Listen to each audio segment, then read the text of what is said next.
Hello and welcome to my Impact Wrestling Hard to Kill 2022 predictions video.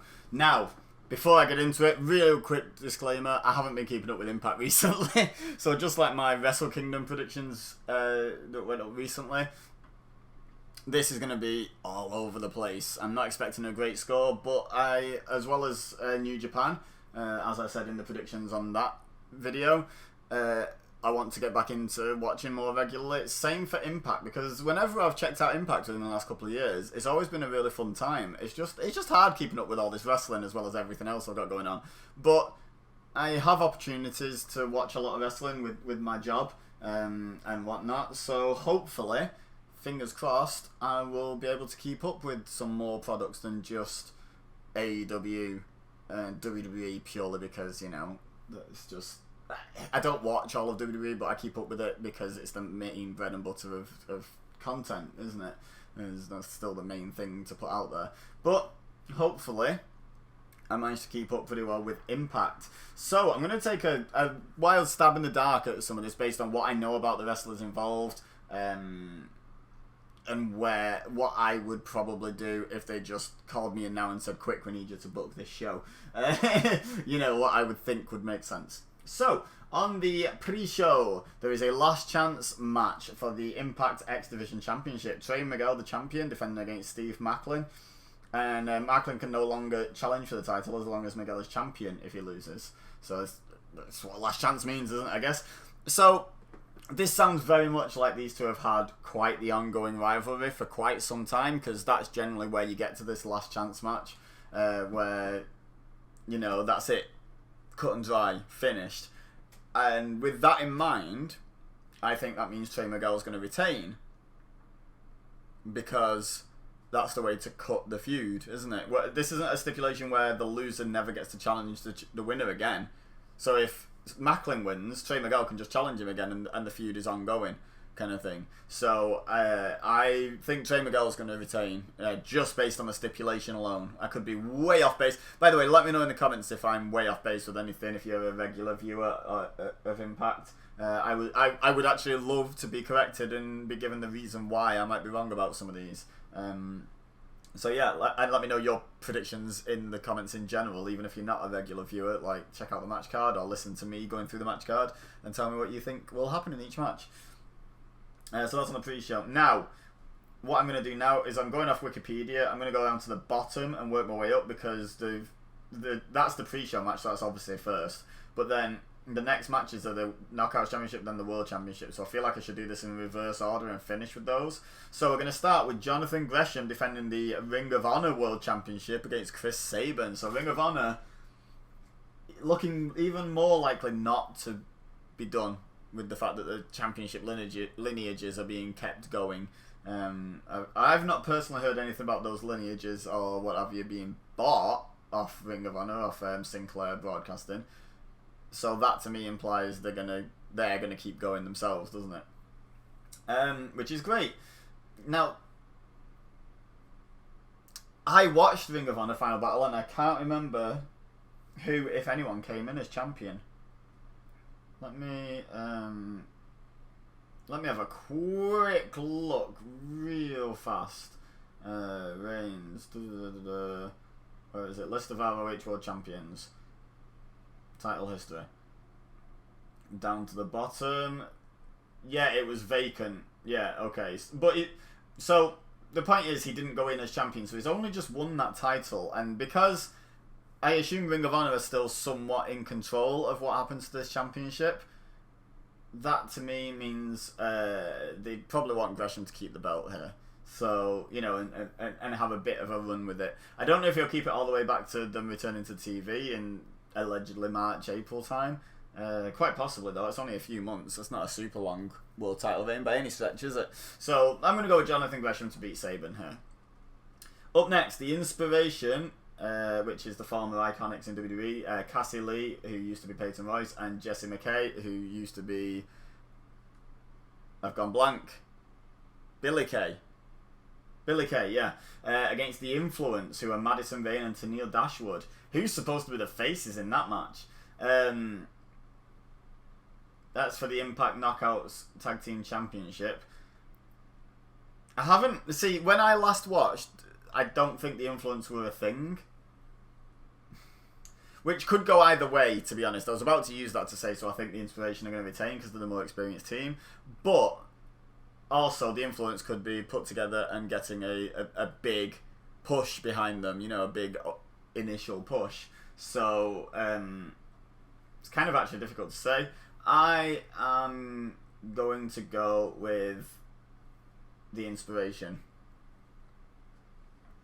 to retain, and just because of the reason of Madison Rayne and Tenille Dashwood seemingly quite new together. Again, I may be totally wrong. It might be longer than I realised since I last watched Impact, but as far as I can tell, they're fairly new together. So let's go with the Inspiration to retain. Also, they're still the big signings, or some of the big signings, aren't they? You know, so like, let's keep the shine on them at the moment, I think.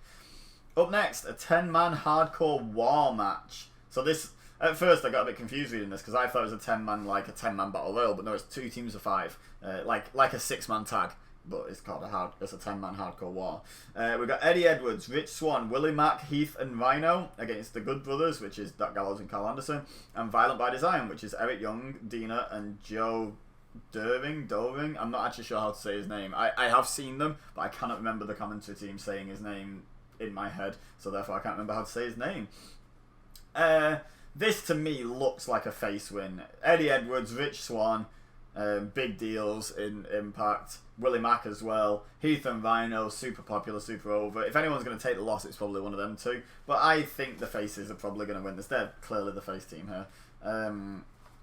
Yeah, so I'm going to go Team Eddie Edwards to pick up the win in that one. I can't really elaborate on that anymore. I don't know what the stories are going on, what the issues are going on. I remember the Heath and Rhino versus Violent by Design thing, where Rhino wasn't sure if he should leave Violent by Design to reteam with Heath when he came back, and he ended up doing, and it was a fun moment. That was the last show I watched of Impact, so that tells you how long ago it was, because I actually can't remember when it was, but I remember that happening on it.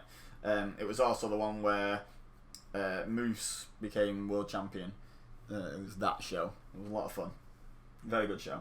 Up next, we have Josh Alexander, who Moose won the title from, having just beat Christian Cage for it, against Jonah, the former... Oh, now, what was his name? What was his name in WWE? Let me click on his Bronson Reed, his Wikipedia article. Yeah, Bronson Reed from NXT is now in Impact as Jonah. See, this is difficult, because you've got the former, very recent Impact World Champion, Josh Alexander, who's clearly a big deal, against Jonah, who's pretty new to the company and being pushed as a big deal as far as I can tell. This is a tough one to predict. Like, I never in my predictions videos predict some sort of draw or something like that, really. But I could honestly see this going that way, you know, like a double count out, or a time limit draw if there's a time limit on the match, I don't know. Or, you know, something along those lines, I'm not sure.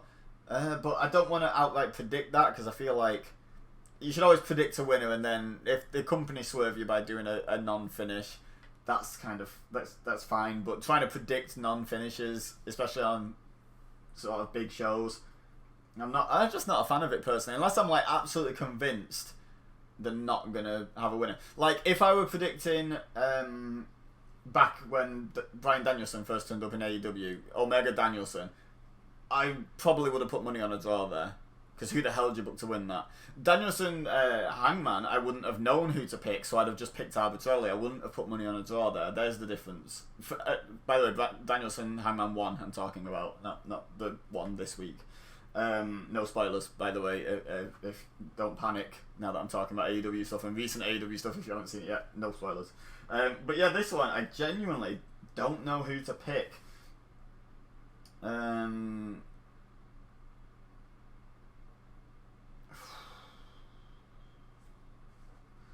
Let's go with Josh Alexander. He got a rough deal, you know, with the world title thing, and it was a good story and whatnot. But he needs to be picking up wins to stay in around that title picture to get back into that scene soon, doesn't he? So I'm gonna go Josh Alexander. Okay, next we have the inaugural Knockouts Ultimate X match, where the winner becomes #1 contender for the Impact Knockouts Championship. Chelsea Green, Jordan Grace, Lady Frost, Alicia Edwards, Rosemary, and Tasha Steelz. What a women's division. that Impact has. Like, seriously. I'm mostly going to go biased here because I absolutely love this wrestler. But I also think she has a realistic chance of winning. And that's Jordynne Grace. Jordynne Grace is fantastic. Is she still the digital blah blah blah waffle waffle internet champion? Digital media champion or whatever it's called. Is she still that? I'm not sure. But even if she is, that's obviously for on digital media. So this is actual TV time. So it shouldn't clash. I think she could do both, like, quite happily. Yeah, I'm just gonna go Jordynne Grace. I don't know much about the build into this match. I don't know where people are seemingly positioned on the card, but I know Jordynne Grace was the first ever digital media champion. She's generally perceived as a big deal in Impact, and rightly so. Chelsea Green's probably got that same rub. Alicia Edwards is maybe unfairly, but more Eddie Edwards' wife than her own wrestler, in my opinion, in terms of what I've seen of her presentation, and that may have changed since last time I watched. Rosemary is always up there. I don't know who Lady Frost is, and I'm not 100% sure who Tasha Steelz is. Hang on, let me have a quick look. There's no picture on her Wikipedia. That's super helpful. Super helpful. Okay, I'm not sure who she is. But yeah, I think we're going to go Jordynne Grace here, just partially because I want that to be the result. But also, I don't know, actually. I can see Jordynne Grace doing a load of super impressive stuff because she's super strong, doing some big strength spots, suplexing like 4 people or something ridiculous. But that person usually doesn't get the win. So maybe I'm shooting myself in the foot a bit here. But I'm still going to pick Jordynne Grace. If not Jordynne Grace, probably Chelsea Green. But my final answer is Jordynne Grace. Up next, and I'm going to call this first because this is the order I'm going in now. The 3-way match for the Impact World Championship. Champion Moose defending against Matt Cardona, formerly Zack Ryder, current absolute legend of the Indies. It's insane the run he's on. Versus W. Morrissey, formerly Big Cass, in WWE and NXT. I still feel like Moose's title win is pretty fresh. And I feel like they need to come back round to Moose versus Josh Alexander, which, as far as I'm aware, they haven't revisited that yet, have they? Hang on, let me just real quick check. Where are we? Found an alliance.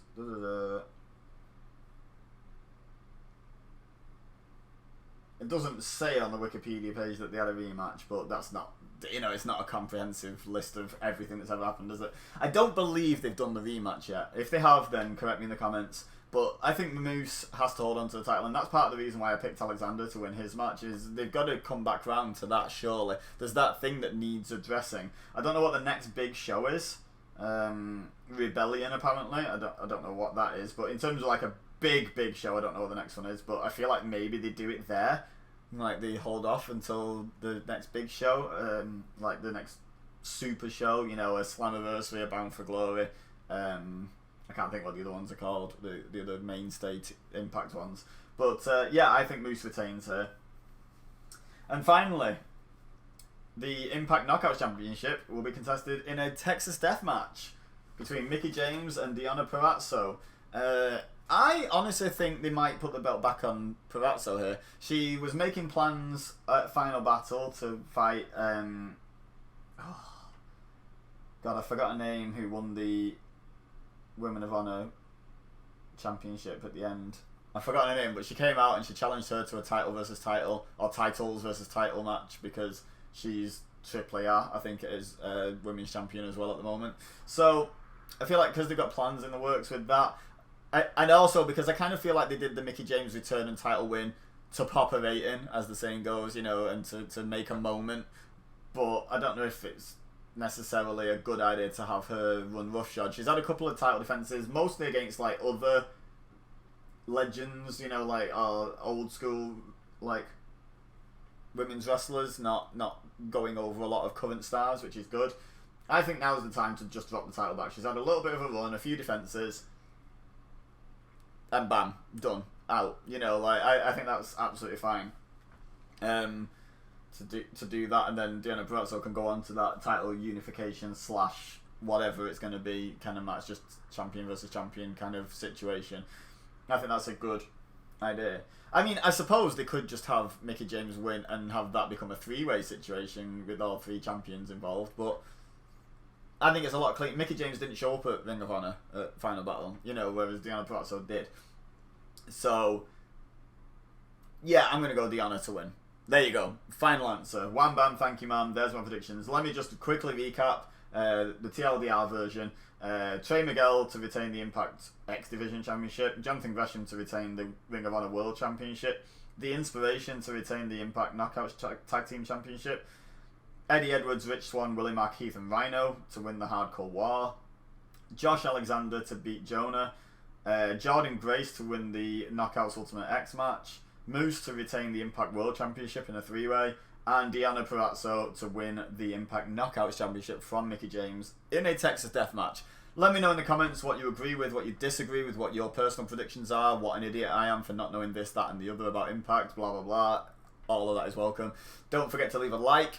It greatly helps me out, and subscribe if you're new here so you can see future videos, including my reactions and my review to this show. Reactions is not the right term. You're probably thinking live watch along reactions there. No, a review of the show. I'll be doing as well once I've watched it, which if you have been watching me on social media, you know I've been doing terribly at watching my wrestling. ADD has been kicking me in the buttocks recently, but I'm going to do my best to get a lot of wrestling watched this weekend. So do that, and whenever it goes up, you'll be here. So yeah, subscribe and hit that bell. Why not? I never ask people to hit that bell, but yeah, get notifications. Why the devil not? But for now, all I have left to say is thank you very much for watching, or listening, I guess. As always, I've been Ebeza, you've been amazing, and I'll see you next time.